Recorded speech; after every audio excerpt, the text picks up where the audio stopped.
Well, let's talk about the Judgment Night record because I wanted to read. This is basically just an article that I'm going to read on the air. But have you heard any of this at all, Joey? Mm-mm.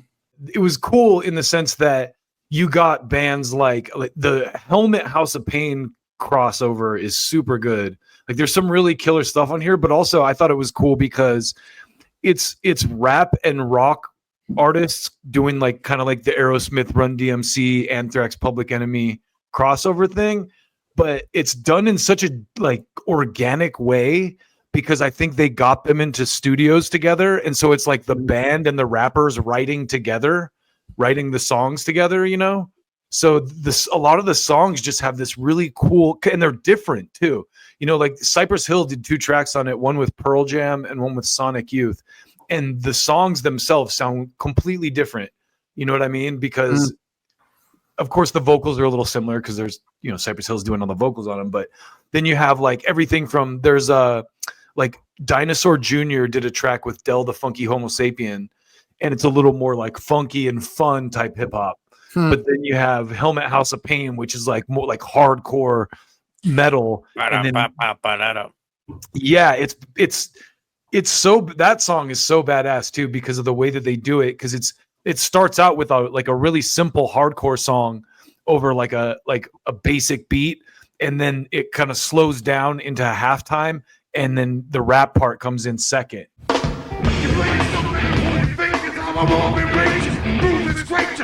So it's like a multi-sectional song, but it works so well together, and just the production and the way that they fuse those two bands together, it's beautiful, you know?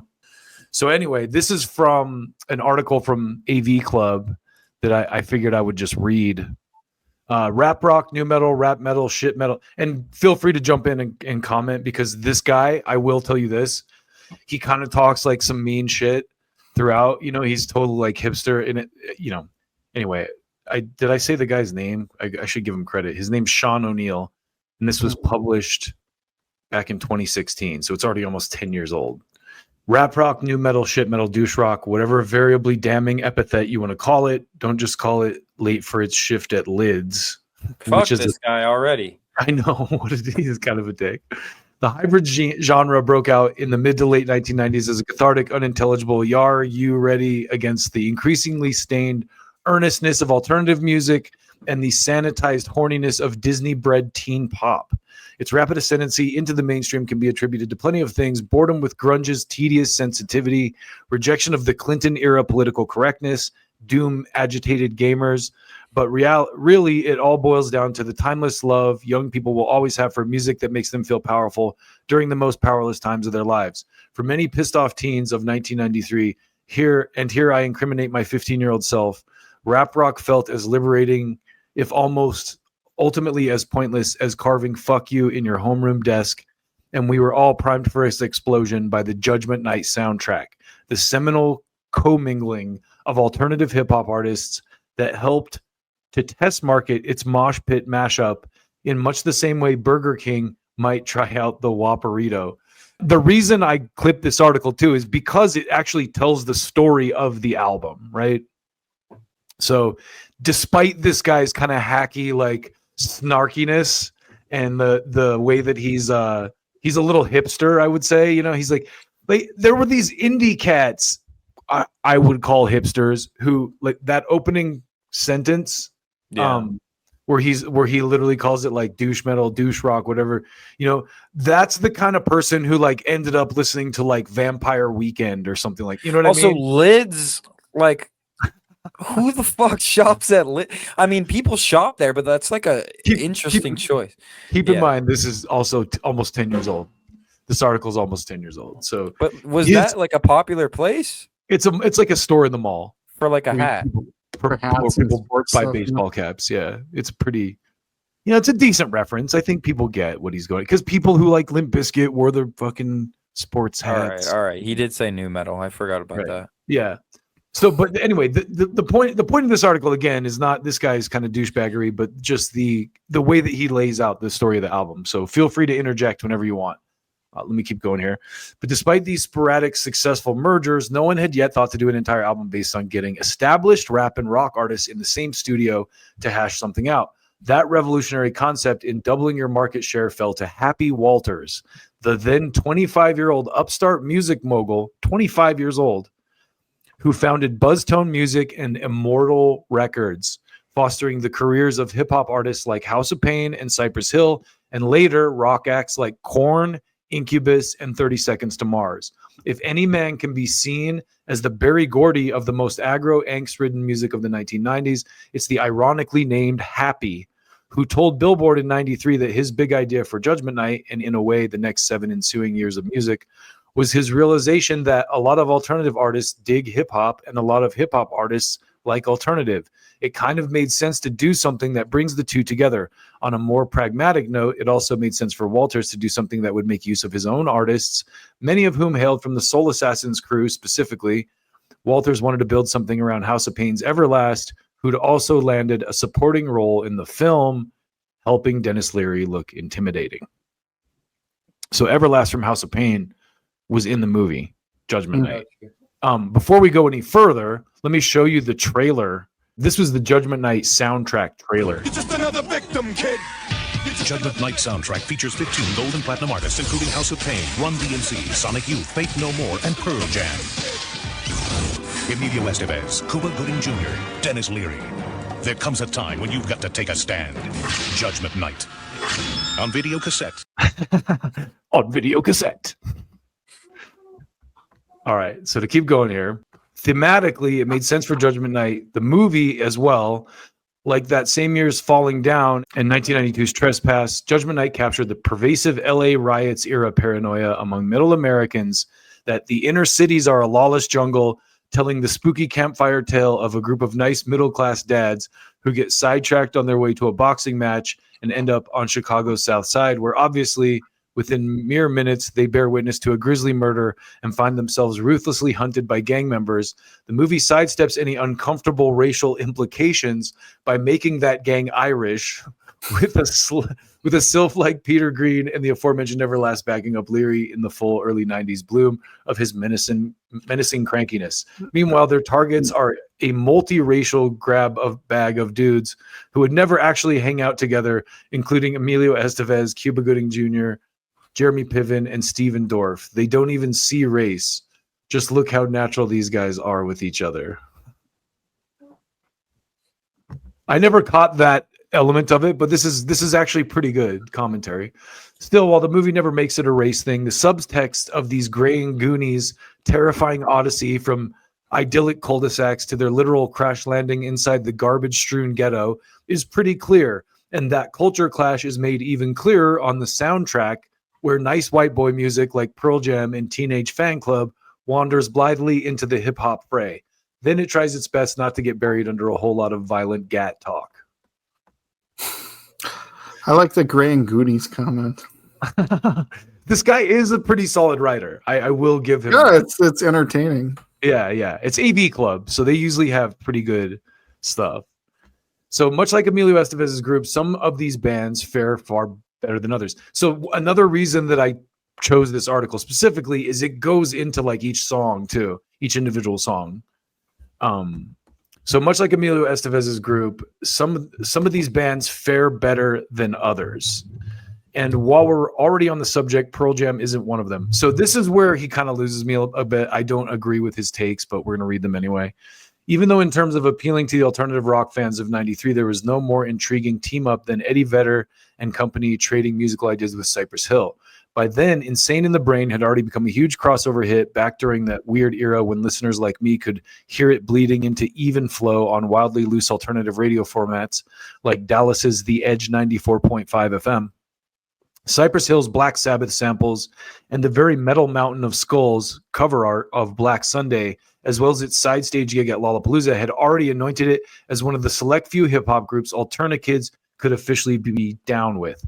As a side note, I will say I grew up in the stoner community, and in the early 90s, stoners, like all the dirthead kids with mullets who listened to Metallica, loved Cypress Hill. and you would see them wearing Cypress Hill gear because it had the skulls and shit, and it was all about weed.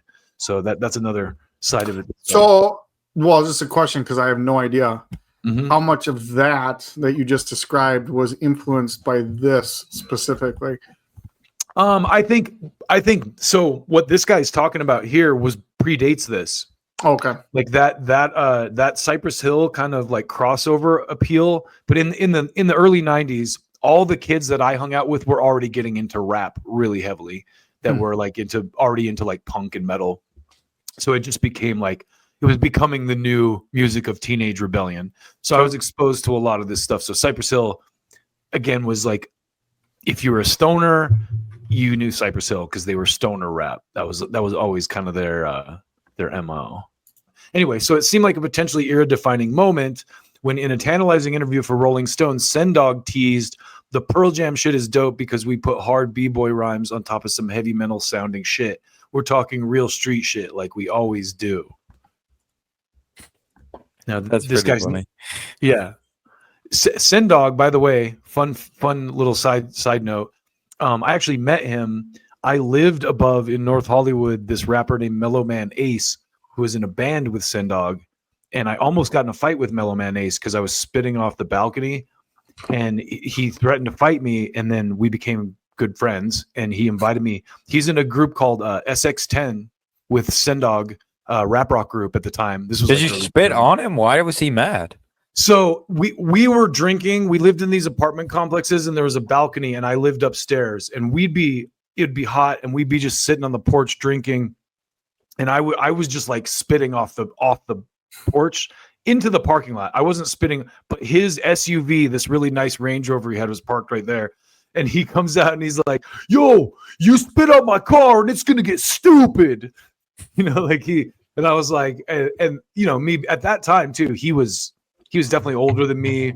He was like a Cuban dude. He was not bigger than me, but like I was scared. I was like, bro, this guy will fuck me up. He probably knows some hood cats that'll come after me. So I was like, bro, no disrespect. I'm not trying to spit on your car. I just been drinking, and I was very apologetic and respectful. And he's like, fuck yeah, man, come on down here. And then I went down, and we kind of hung out, and he's like, hey, our band's playing.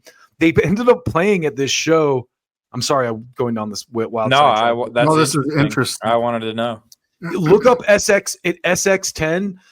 He invited us to this show in Orange County where they played. It was like a dirt bike fucking thing. It was crazy. Like they played. There was like them and these punk bands, and it was like this dirt bike rally with like fucking dirt bike stunt shit. And they put us on the guest list and everything.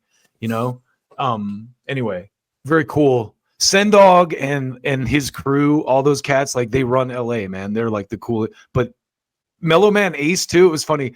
My neighbor, this Hispanic guy, he's like he was from El Salvador, and he would be like, "Oh, Mellow Man Ace," the way that he said his name, and I always thought he was saying Mellow Mayonnaise.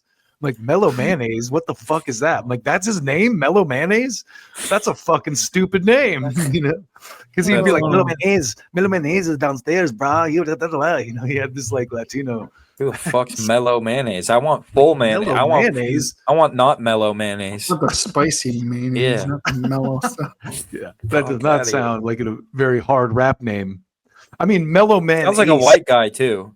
Mellow Man Ace actually had a kind of a career too. He was one of the original members of Cypress Hill, but he had a solo career. Like he had a couple hits that homeboy, my El Salvadorian buddy next door actually knew. So he had hood cred. But anyway, so this is where this guy, again, he interjects a lot of his own opinion that I don't necessarily agree with. I do think he's right in the sense that the Pearl Jam Cypress Hill crossover could have been better, but it's still cool, Anyway, he says Sendog was right about one thing. Real thing is indeed some plodding, generic, heavy metal sounding shit with Be Real, apart from name checking Stone Gossard, mostly trotting out boilerplate rhymes about pigs, nines, and AKs, while Gossard adds some gratuitous na-na-na backing vocals over music that might as well be a garage band hard rock loop 2 preset for all its momentous promises. Real thing is really a duet in name only. The group simply traded tracks by mail, And to make matters worse, or possibly for the better, Vedder didn't even bother to participate. The result is such an anticlimax. It's no wonder Real Thing is buried at the very bottom end of the album, despite boasting the album's two biggest names. I don't disagree with him on that, actually. Like I think it's a cool song, but it was kind of disappointing for the reasons he laid out. It doesn't even have Eddie Vedder on it. It's just the band with Cypress Hill. I've never heard that one. Yeah, I think the riff is cool though, and the song itself, like, it stands on its own as a good song, you know. But I do think the Cypress Hill Sonic Youth collaboration is better. Point I was making about this album again is that the collaborations are cool because it's a bunch of like really different sounding songs. You get a lot of diversity in the styles, which I think is really cool. It's not just like, I'm gonna kick your ass rap over like yeah.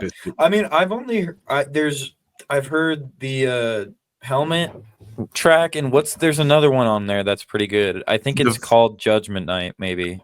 That's Biohazard and Onyx, probably. Biohazard and Onyx, Judgment Night. There's another. Is there another track you were bumping on there? Faith No More, Booyah Tribe. Okay, yeah. I think that one is. I love that song, but let's read what this guy has to say about it. That I thought that was one of the high points of it for me, because it just has Patton just does like a vocal on the chorus that's where he sounds like a vampire. It's like, oh. Have you heard that one? Some people don't understand the like brilliance of Mike Patton. I think that's the problem too. Yeah. They're like, what the fuck is this? Instead, Judgment Night's best moments belong to some of the smaller names, often in pairings that seem like they were drawn out of a bucket hat.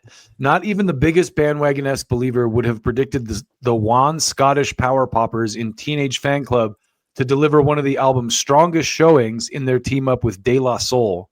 But they do so by taking the exact opposite tack from their metal and street shit compatriots. Fallen is a playful look at fleeting fame built around a Tom Petty sample, all laid-back finger-snapping grooves and front porch lounging vibes that underscore the movie's own moments of calm on manicured lawns, kicking off with an infectious cry of "Hey Yo Kids," recently sampled to similarly summary effect by the Avalanches. I've never heard that song, and ending with a goofy, belted-out block quote of Deuce's Daisy Dukes. The whole thing sounds like two wildly different artists genuinely having a good time working together, as opposed to simply bashing out the quickest, dirtiest distillation of their respective sounds so they could all go home. I totally agree with that too. That's one of the more interesting tracks on the album, because it's not just a like yeah, we're in the hood and we're gonna say hard shit. Yeah. Not that the simple, quick, and dirty approach didn't also have its merits. Pairing Queens-based rappers Onyx and Brooklyn-based thrashers Biohazard on the title track was a less cross-cultural summit than the drive across town, considering the two already shared mutual interests in barking about fights, drugs, and guns. They'd even already performed together as Bionics for a version of Onyx's breakthrough Slam. For Judgment Night, they simply repeated that proven formula: thick guitars over hip-hop beats, gang shout choruses, and a whole lot of tough talk about who's about to get smacked the fuck up if they don't back the fuck up. And while it's slightly weird to hear Sticky Fingers roaring that he's out to make the white men call me master while a bunch of white dudes back him up, it's very much an embodiment of the way gangster rap speaks to a lot of white kids, where raging against racism can stand in for any teen's own anti-authoritarian anger. Another great point.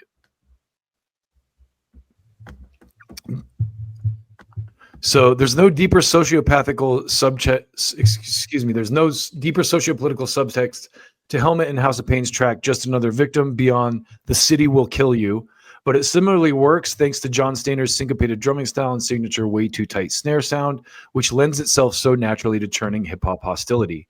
Of course, Page Hamilton, while great at creating monster down-tuned riffs, the birth of new metal, monster down-tuned riffs, continued to be the worst lyricist. He continued to be the worst lyricist this side of your own high school journals, grunting out half-baked abstractions like "My hands are tied, webbed feet again, fell in behind, and claim us dead. Oh man, webbed feet again." Still, everything comes together once Everlast is let loose to freestyle off IMDb, riffing, feeling like De Niro in Taxi Driver with Jodie Foster and Harvey Keitel. Looks like I'm walking through a living hell.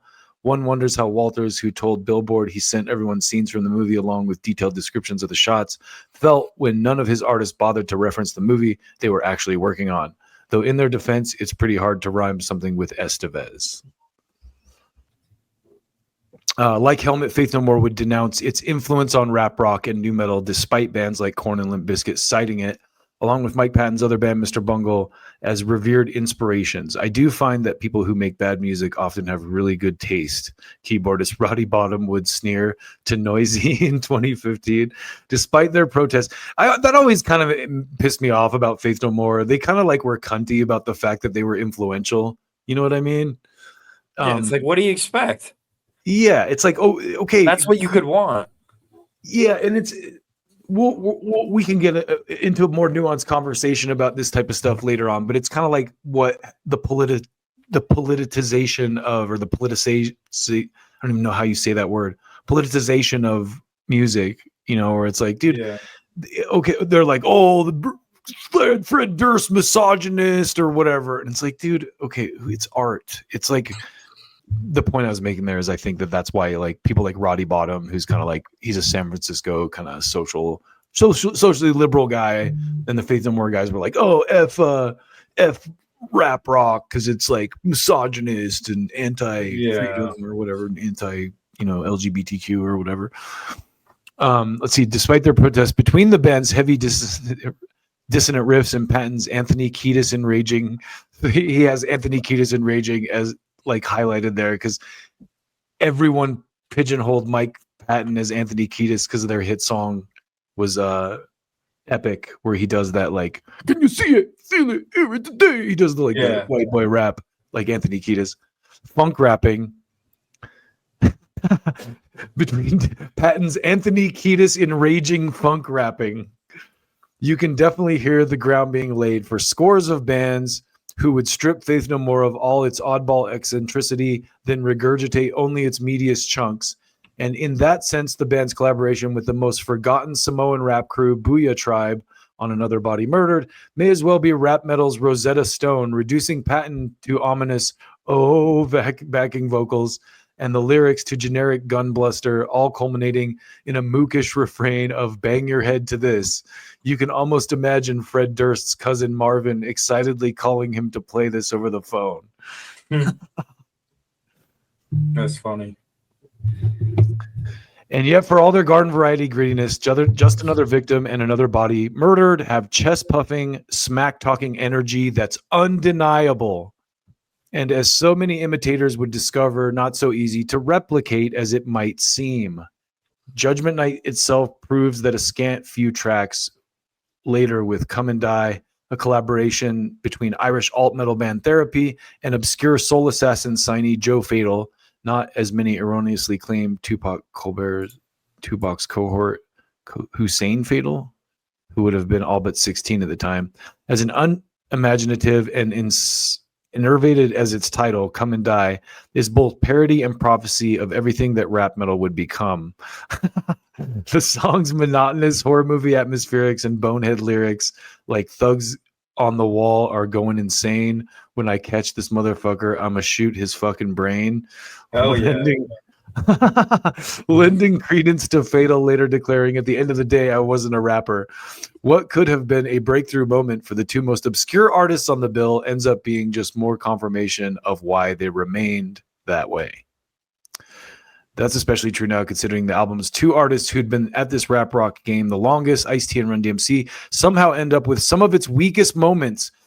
I disagree. The Ice-T Slayer track is one of my favorite tracks on there. Teaming Ice-T with Slayer should have been a slam dunk for one, considering their respective histories and dabbling in each other's genres, and an in-studio segment taped for MTV elucidates what deep respect they had for each other and the excitement they had to be collaborating, along with confirmation that Guy Fieri styles his entire wardrobe on early 90s Ricky Rackman. But in light of all that, they never fully explained why they chose to bang out a shouty medley of songs by a UK punk band that exploited, rather than using this rare opportunity to create something new together. As is, Disorder comes off like an appropriately pissed, if perfectly fine thrash metal track that may as well have been a Body Count B-side. So anyway, we can stop there. I actually really like that Body Counts, the Ice-T Slayer That song. one I haven't heard, I don't think. It's called so it basically happened like this came out a year after the LA riots, and so the song is it's punk songs, but at the end of it he goes LA 92 and they start, you know, so it's, but I didn't think it was that bad. I think this guy also, you know, I'm sure these bands were on time constraints, and they're probably they're all on different tours, and they're all doing video shoots, they're all doing their thing, and so it's like they're trying to come together when they can and put these songs together, and it's kind of like you get one or two shots or what, you know what I mean?